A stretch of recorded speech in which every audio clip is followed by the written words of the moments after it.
নমস্কাৰ সকলোকে আমাৰ চেনেলৰ অন্য এটি ভিডিঅ'লৈ স্বাগতম জনাইছোঁ। আশা কৰোঁ আপোনালোক সকলোটি ভালে কুশলে আছে। আগৰ ভিডিঅ'টোত আপোনালোকক গোটেই পাৰ্কখনৰ সম্পূৰ্ণ পৰিৱেশটো দেখুৱাইছিলোঁ। আজি এই ভিডিঅ'টোত তাত থকা দুখনমান দোকান আপোনালোকক এই ভিডিঅ'টোৰ জৰিয়তে দেখুৱাব বিচাৰিছোঁ। আশা কৰোঁ আপোনালোক সকলোৱে ভিডিঅ'টি সম্পূৰ্ণ চাব আৰু কেনেকুৱা হৈছে কমেণ্ট কৰি জনাব।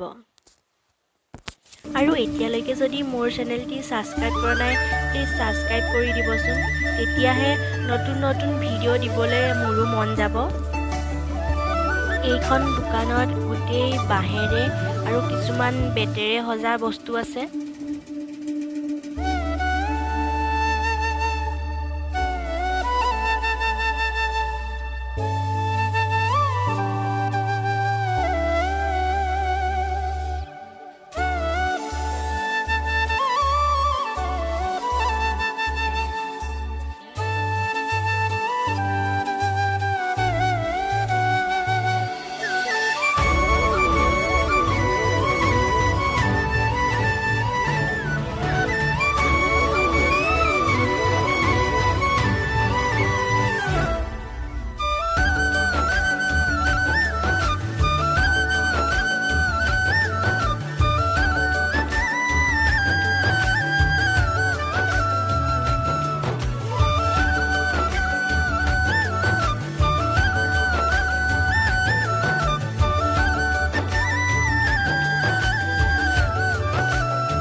মোৰ মানে এই চুৱেটাৰটোৰ বহুত বেছি পচন্দ খাইছিলে। আচলতে কাপোৰটো বহুত বেছি ভাল আছিলে চুৱেটাৰটো, আৰু ভিতৰতো বহুত বেছি উম আছিলে। ল'বলৈ ইচ্ছাটো থাকি গ'ল আৰু চুৱেটাৰটো।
ইমানতে সামৰণি মাৰিছোঁ আশা কৰোঁ আপোনালোক সকলোৱে ভিডিঅ'টো চাই ভাল পালে আৰু যদি ভিডিঅ'টো চাই ভাল পালে প্লিজ কমেণ্ট এটা কৰি জনাব কেনেকুৱা লাগিলে আৰু যদি এতিয়ালৈকে চেনেলটি সাবস্ক্ৰাইব কৰা নাই প্লিজ সাবস্ক্ৰাইব কৰি ল'ব আৰু কাষতে থকা বেল আইকনটো বজাই থ'ব তেতিয়াহে মই দিয়া সকলোবোৰ ভিডিঅ'ৰ নটিফিকেশ্যন আপোনালোকে পাই থাকিব ধন্যবাদ